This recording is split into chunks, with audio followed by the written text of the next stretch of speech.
नमस्कार दोस्तों, आपके अपने चैनल VS8 की क्लासेस में आप सभी का स्वागत है। दोस्तों, हम सभी जानते हैं कि रेलवे का एग्जाम हो, एनटीपीसी या फिर ग्रुप डी, दोनों में ही विज्ञान बहुत ही महत्वपूर्ण विषय है, क्योंकि ग्रुप डी में कम से कम 20 और एनटीपीसी में कम से कम 12 से 13 प्रश्न जो है विज्ञान विषय से पूछे जाते हैं। तो चलिए दोस्तों, आज की वीडियो शुरू करते हैं और प्रश्न पसंद आए तो लाइक और शेयर जरूर करिएगा। तो चलिए दोस्तों, आज का सबसे पहला प्रश्न, प्रकाशिक तंतु किस सिद्धांत पर कार्य करता है? इंपॉर्टेंट प्रश्न है दोस्तों। ऑप्टिकल फाइबर जो है वो किस प्रिंसिपल पर कार्य करता है?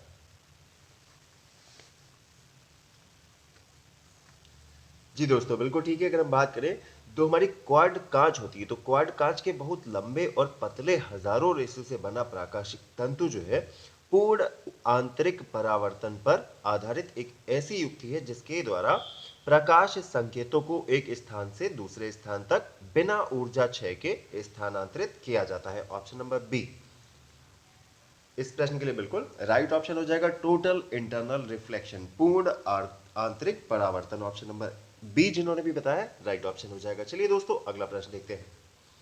दोस्तों, भारत का पर्यावरण अधिनियम किस वर्ष पारित किया गया था? क्या आप जानते हैं दोस्तों? दिए गए ऑप्शंस में से राइट ऑप्शन इस प्रश्न के लिए क्या होगा? बिल्कुल ठीक, ऑप्शन नंबर बी 1986 में पारित किया गया था भारत का पर्यावरण अधिनियम। ऑप्शन नंबर बी सही विकल्प हो जाएगा। अगला प्रश्न दोस्तों, वर्ष 2004 में नासा द्वारा प्रक्षेपित मैसेंजर अंतरिक्ष का अध्ययन किस पर भेजा गया था? जी बिल्कुल ठीक। अगर हम बात करें तो नासा द्वारा 3 अगस्त 2004 को मैसेंजर नामक अंतरिक्ष यान को बुध ग्रह के अध्ययन के लिए भेजा गया था। ऑप्शन नंबर डी इस प्रश्न के लिए जिन्होंने भी बताया बिल्कुल राइट ऑप्शन हो जाएगा। मर्क्यूरी के अध्ययन के लिए भेजा गया था। ऑप्शन नंबर डी इस प्रश्न के लिए बिल्कुल राइट ऑप्शन हो जाएगा। चलिए दोस्तों, अगला प्रश्न, माउंट सेंट हेलेना द्वीप सक्रिय ज्वालामुखी कहां पर स्थित है? जी दोस्तों, ऑप्शन नंबर सी इस प्रश्न के लिए बिल्कुल सही विकल्प हो जाएगा। United State of America, option number C बिल्कुल सही विकल्प हो जाएगा। निम्नलिखित में से कौन एक मोनोसैकेराइड शर्करा है?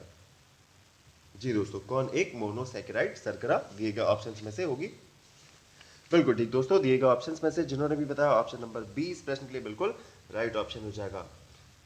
ग्लूकोज जो है एक मोनोसैकेराइड शर्करा है और यह एक बिल्कुल ठीक है। ऑप्शन नंबर बी जिन्होंने भी बताया बिल्कुल सही विकल्प हो जाएगा। चलिए दोस्तों, अगला प्रश्न, एक भू स्थिर उपग्रह 35,790 किलोमीटर ऊंचाई पर एक कक्षा के पूर्ण परिक्रमण पर कितना समय लेता है? जी दोस्तों, 35,790 किलोमीटर की ऊंचाई पर एक भू स्थिर उपग्रह मतलब जो भूमि पर स्थिर है, तो दोस्तों पूर्ण परिक्रमण पर कितना समय लेता है? जी दोस्तों, अगर हम बात करें तो यदि किसी कृत्रिम उपग्रह की पृथ्वी की तल से इतनी ऊंचाई हो कि इसका परिक्रमण काल ठीक पृथ्वी के अक्षीय गति के परिक्रमण काल मतलब 24 घंटे के बराबर हो जाता है, तो वह उपग्रह पृथ्वी के सापेक्ष स्थिर रहेगा। तो ऑप्शन नंबर बी इस प्रश्न के लिए बिल्कुल सही विकल्प हो जाएगा। ऑप्शन नंबर बी जिन्होंने भी बताया बिल्कुल राइट ऑप्शन है। अगला प्रश्न, एक द्रव की बूंद संयोजित होती है क्योंकि इसके कणों का आकर्षण और संभव क्षेत्रफल न्यूनतम करता है। इस परिघटना को क्या कहा जाता है?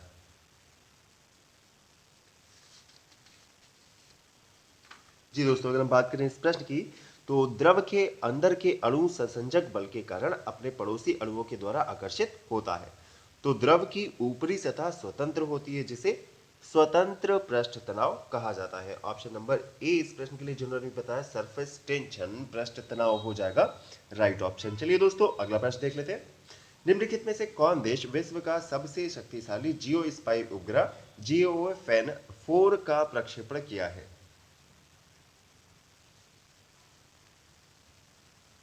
जी बिल्कुल सही है। अगर आपको लगता है कि ऑप्शन नंबर डी इस प्रश्न के लिए बिल्कुल सही विकल्प हो जाएगा, चाइना जो है इस प्रश्न के लिए बिल्कुल सही विकल्प है।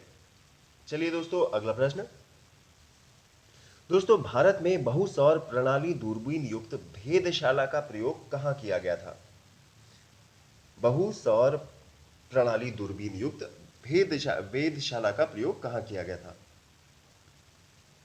जी दोस्तों, बिल्कुल ठीक। अगर हम बात करें तो एशिया की सबसे बड़ी दूरबीन बहु उपयोग सौर दूरबीन जो है उसका नाम है MAST को अगस्त 2015 को फतेह सागर स्थित उदयपुर सौर वेधशाला में किया गया था। ऑप्शन नंबर ए इस प्रश्न के लिए राइट ऑप्शन हो जाएगा। जिन्होंने भी बताया ऑप्शन नंबर ए सही विकल्प है। अगला प्रश्न, दिसंबर 2015 में नासा के अंतरिक्ष यान क्यूरियोसिटी ने मंगल ग्रह पर वैज्ञानिकों ने प्राचीन काल के वातावरण नमी का पता लगाया है। तो विचार करके बताया दिए गए ऑप्शन में से राइट ऑप्शन क्या है इस प्रश्न का।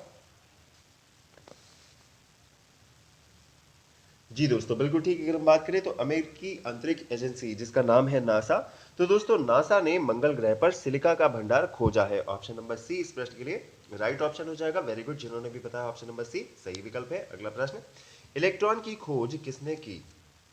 जी दोस्तों, कई बार प्रश्न पूछ लिया जाता है कि किस पदार्थ की खोज किसके द्वारा की गई है। ऑप्शन नंबर बी इस प्रश्न के लिए बिल्कुल राइट ऑप्शन हो जाएगा, क्योंकि दोस्तों इलेक्ट्रॉन की खोज का श्रेय जो है जे जे थॉमसन को जाता है। ऑप्शन नंबर बी इस प्रश्न के लिए जिन्होंने भी बताया बिल्कुल सही विकल्प हो जाएगा। चलिए दोस्तों, अगला प्रश्न, कौन सा दुनिया का सबसे बड़ा समुद्री संरक्षित क्षेत्र था जिसे अक्टूबर 2016 में बनाया गया था।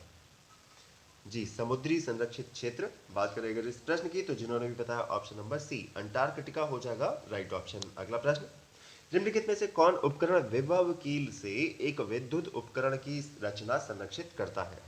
विभव कील से एक विद्युत उपकरण की रचना संरक्षित होती है। जी दोस्तों, किसी उपकरण की सुरक्षा के लिए उसके परिपथ और मुख्य धारा आपूर्ति के बीच एक विभव कील, जिसे हम फ्यूज भी कहते हैं, विभव कील को जोड़ा जाता है। जो अधिक विभव मतलब ज्यादा वोल्टेज बढ़ जाने पर परिपथ में जो लगा फ्यूज होता है वह खराब हो जाता है, जिससे क्या होता है दोस्तों, जिससे सर्किट टूट जाती है और विद्युत धारा का प्रवाह मतलब फ्लो ऑफ इलेक्ट्रिसिटी जो है वो रुक जाता है। तो यहाँ से आपका ऑप्शन नंबर बी इस प्रश्न के लिए बिल्कुल राइट ऑप्शन हो जाएगा, सर्ज प्रोटेक्शन। अगला प्रश्न, निम्नलिखित में से कौन प्रथम कार्बन नेगेटिव उत्सर्जक देश है। जी दोस्तों, नेगेटिव कार्बन उत्सर्जक देश दिए गए ऑप्शंस में से बिल्कुल ठीक ऑप्शन नंबर सी भूटान इस प्रश्न के लिए बिल्कुल राइट ऑप्शन हो जाएगा। अगला प्रश्न, निम्नलिखित में से वायुमंडल के किस परत में रेडियो का संचार संभव होता है। जी दोस्तों, रेडियो का संचार जो है वायुमंडल के आयन मंडल परत से संभव होता है। ऑप्शन नंबर सी इस प्रश्न के लिए बिल्कुल सही विकल्प हो जाएगा। जिन्होंने भी बताया option number C right option है। अगला प्रश्न, अंतरिक्ष अनुसंधान में अनुशासन शामिल नहीं है।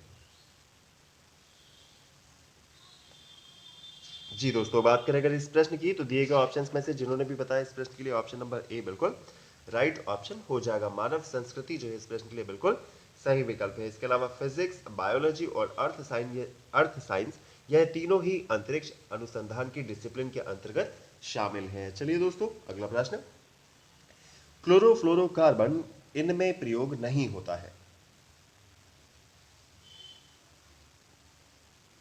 जी दोस्तों, मिक्सर और चक्की में क्लोरोफ्लोरोकार्बन का प्रयोग नहीं किया जाता है।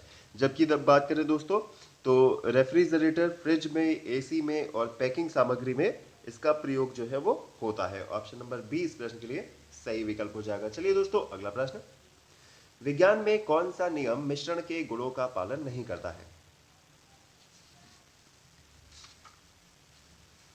जी, एक मिश्रण जो है रासायनिक ही नहीं है, जो दो या दो से अधिक पदार्थों का एक संयोजन है। तो दोस्तों, मिश्रण की बनावट जो है परिवर्तनशील होती है और एक मिश्रण में घटकों के किसी भी अनुपात में मौजूद पदार्थ होते हैं। यह दो प्रकार का होता है दोस्तों, पहला समांगी और दूसरा विसमांगी। ऑप्शन नंबर बी इस प्रश्न के लिए बिल्कुल राइट ऑप्शन हो जाएगा। मिश्रण अलग अलग पदार्थ हो सकते हैं, बिल्कुल राइट ऑप्शन है। अगला प्रश्न, दोस्तों कौन सी प्रजातियों की धमकी प्रजातियों की IUCN वर्गीकरण में नहीं है। जी दोस्तों, बिल्कुल ठीक है। अगर हम बात करें इस प्रश्न की, ऑप्शन नंबर ए नुकसान पहुंचाने वाली प्रजातियों की धमकी प्रजातियां IUCN वर्गीकरण में नहीं है। चलिए दोस्तों, अगला प्रश्न, निम्न में से कौन सर्वाहारी नहीं है। Which one of the following is not an omnivorous। जी दोस्तों, बात करें अगर हम, तो सांप जो है इस प्रश्न के लिए बिल्कुल राइट ऑप्शन हो जाएगा, क्योंकि दोस्तों सांप जो है omnivorous नहीं है, यह एक मांसाहारी है। इसके अलावा चूहा, चींटी और भालू जो है वो सर्वाहारी यानी omnivorous की कैटेगरी के अंतर्गत आते हैं। अगला प्रश्न, दोस्तों किस प्रकार के चश्मा कौन से रोग को चश्मे से ठीक नहीं किया जा सकता? यहाँ पर को के स्थान पर होना चाहिए से। तो किस प्रकार के रोग को हम चश्मे से ठीक नहीं कर सकते हैं? जी दोस्तों, बिल्कुल ठीक है। अगर हम बात करें तो दिए गए ऑप्शंस में से एक रोग मोतियाबिंद, इसे जो है हम चश्मा प्रयोग करके ठीक नहीं कर सकते हैं, ऑपरेशन ही इसका एक एकमात्र इलाज है। तो option number C right option हो जाएगा इस प्रश्न के लिए। अगला प्रश्न, हम उन लोगों को क्या कहते हैं जो धरती और उसकी भूमि, सुविधाओं और निवासियों का अध्ययन करते हैं? जी बिल्कुल ठीक। अगर बात करें तो ऑप्शन नंबर सी भूगोलवेत्ता, ऑप्शन नंबर सी इस प्रश्न के लिए राइट ऑप्शन है। अगला प्रश्न, निम्नलिखित में से कौन सा ऊर्जा कन्वर्टर नहीं है?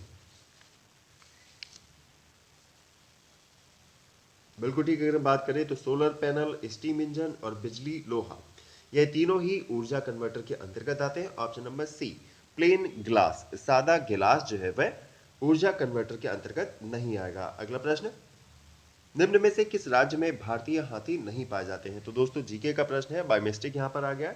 अब प्रश्न आ ही गया है तो हम बात करते हैं। तो ऑप्शन नंबर ए आसाम जो है इस प्रश्न के लिए राइट ऑप्शन है। अगला प्रश्न, निम्नलिखित में से कौन सी पर्यावरण समस्या नहीं है?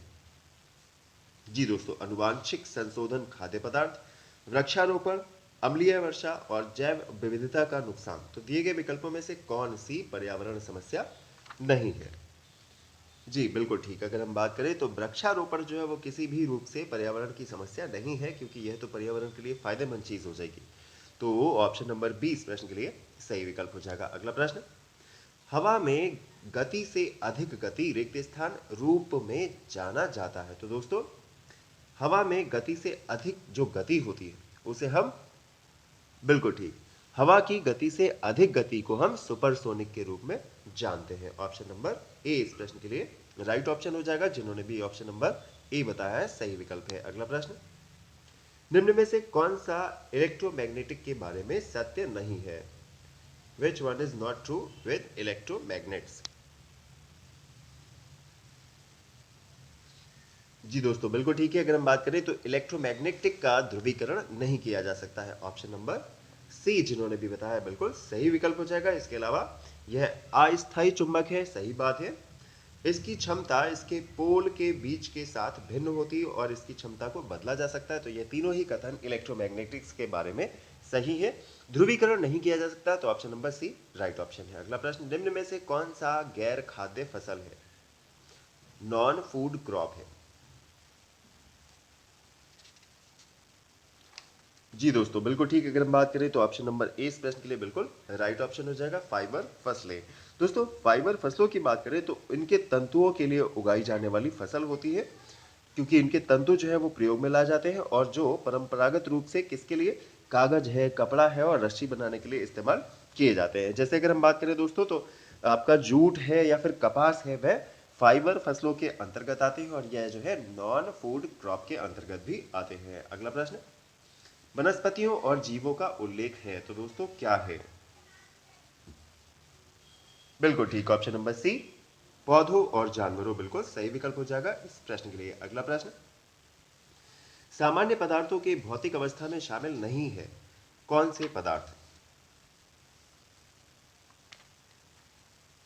जी, कोलाइड जो है वो सामान्य पदार्थों की भौतिक अवस्था नहीं है। यह एक रासायनिक मिश्रण होता है जिसमें एक वस्तु दूसरी वस्तु में समान रूप से परिक्षेपित होती है। ऑप्शन नंबर ए इस प्रश्न के लिए जिन्होंने भी बताया बिल्कुल राइट ऑप्शन हो जाएगा, कोलाइड। अगला प्रश्न, जर्मेनियम का प्रयोग मुख्यतः दिए गए विकल्पों में से किस में किया जाता है?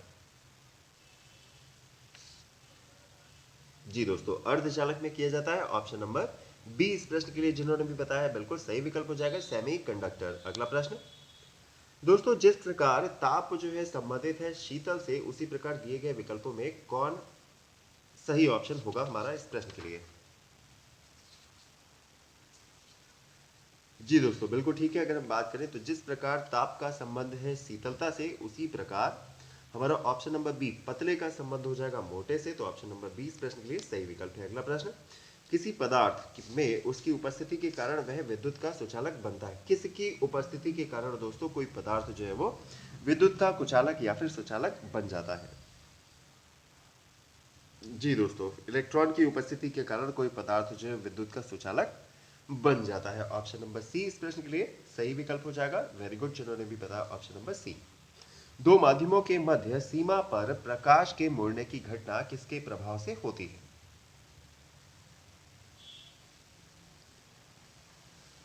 जी दोस्तों, दो माध्यमों के मध्य सीमा पर प्रकाश के मुड़ने की घटना अपवर्तन के प्रभाव से होती है। ऑप्शन नंबर सी इस प्रश्न के लिए जिन्होंने भी बताया बिल्कुल सही विकल्प हो जाएगा। अगला प्रश्न दोस्तों, भूकंप वैज्ञानिक भूकंप की संभावना का जो अनुमान है वह किसके आधार पर नहीं करते हैं? यहां पर प्रश्न में ध्यान देने वाली बात है, किसके आधार पर नहीं करते हैं?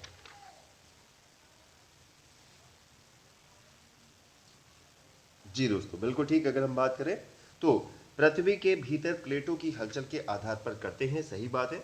फाल्ट यानी विकार जोन के आधार पर करते हैं, यह भी सही बात है। और क्षेत्र में उत्पन्न भूकंपों के इतिहास पर भी हम कई बार भूकंप के आने की संभावना का अनुमान लगाते हैं। ऑप्शन नंबर सी इस प्रश्न के लिए जिन्होंने भी बताया सही विकल्प हो जाएगा कि ग्रहों की स्थिति के आधार पर भूकंप वैज्ञानिक भूकंप की संभावना का अनुमान नहीं लगाते हैं। चलिए दोस्तों, अगला प्रश्न दोस्तों, भोजन के संबंध में इनमें से कौन सा कथन असत्य है?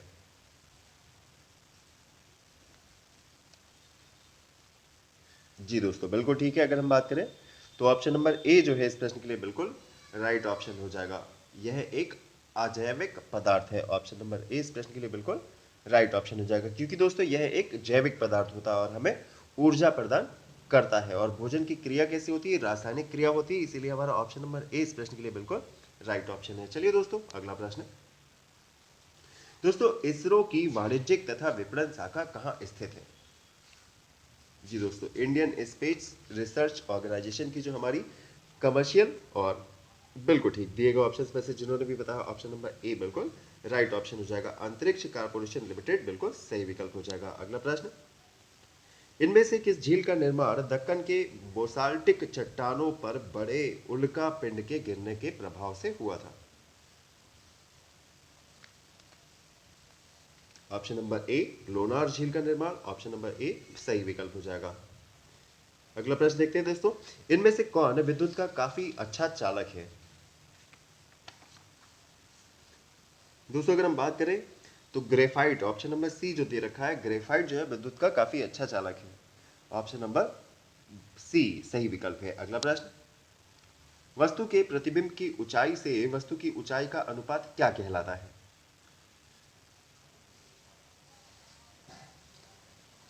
जी, वस्तु के प्रतिबिंब की ऊंचाई से वस्तु की ऊंचाई का अनुपात जो है वो रेखीय आवर्धन कहलाता है। ऑप्शन नंबर डी जिन्होंने भी बताया है बिल्कुल सही विकल्प हो जाएगा, लीनियर मैग्निफिकेशन। अगला प्रश्न देखते हैं, एल नीनो रिक्त स्थान महासागर में तापमान असामान्यता किसको दर्शाता है?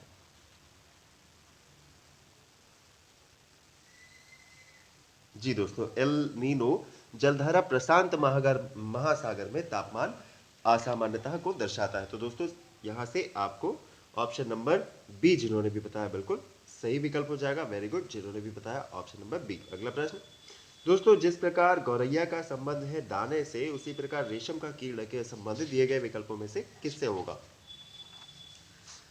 जी, गौरैया का आहार जो है वो दाना है, तो रेशम के कीड़े का आहार जो है वो दिए गए ऑप्शंस में से सहतूत है। ऑप्शन नंबर जी दोस्तों, ऑप्शन नंबर सी जो है बिल्कुल राइट ऑप्शन हो जाएगा।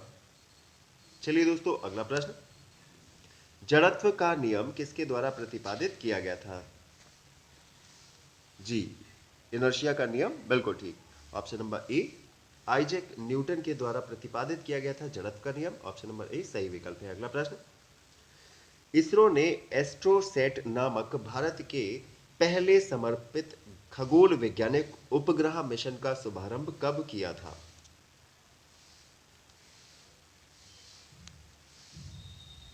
जी दोस्तों, ऑप्शन नंबर डी 2015 सही विकल्प हो जाएगा इस प्रश्न के लिए। अगला प्रश्न दोस्तों आरमैव दवा अपने वर्ग में दुनिया की पहली तेजी से काम करने वाली दवा जल्द ही भारत में लॉन्च होने वाली है, और यह दवा जो है वो किस बीमारी में काम आती है? तो दोस्तों आरमैव वर्ग की दवा अगर हम बात करें इसकी फुल फॉर्म की तो rabies human monoclonal antibody, rabies human monoclonal antibody. तो दोस्तों रेबीज से संबंधित है, तो बिल्कुल सही हो जाएगा हमारा ऑप्शन नंबर बी, रेबीज रोधी दवा है यह। ऑप्शन नंबर 20 प्रश्न के लिए सही विकल्प है। अगला प्रश्न, तरल अवस्था से गैसीय अवस्था में रूपांतरण को क्या कहा जाता है? लिक्विड से गैस में कन्वर्जन को क्या कहा जाता है?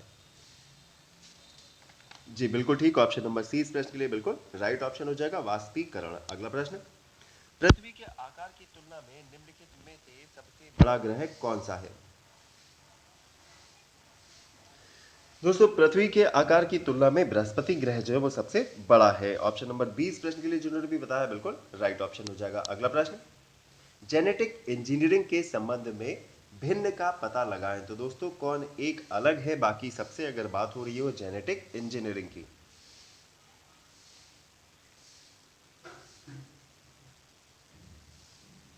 जी दोस्तों बिल्कुल ठीक है, अगर हम बात करें तो ऑप्शन नंबर डी इस प्रश्न के लिए बिल्कुल राइट ऑप्शन हो जाएगा, क्योंकि बीटी कॉटन, गोल्डन राइस और अम्फ्लोरा जो है यह तीनों जो है जेनेटिक इंजीनियरिंग द्वारा विकसित कपास, चावल और आलू की प्रजाति है। जबकि भिंडी क्या है? भिंडी एक सब्जी है जिसे राम तरोई के नाम से भी जाना जाता है। यह जेनेटिक इंजीनियरिंग द्वारा विकसित नहीं की गई है। अगला प्रश्न, क्लोरोफॉर्म सॉल्यूशन में नाइट्रोजन के किस ऑक्साइड का प्रयोग किया जाता है?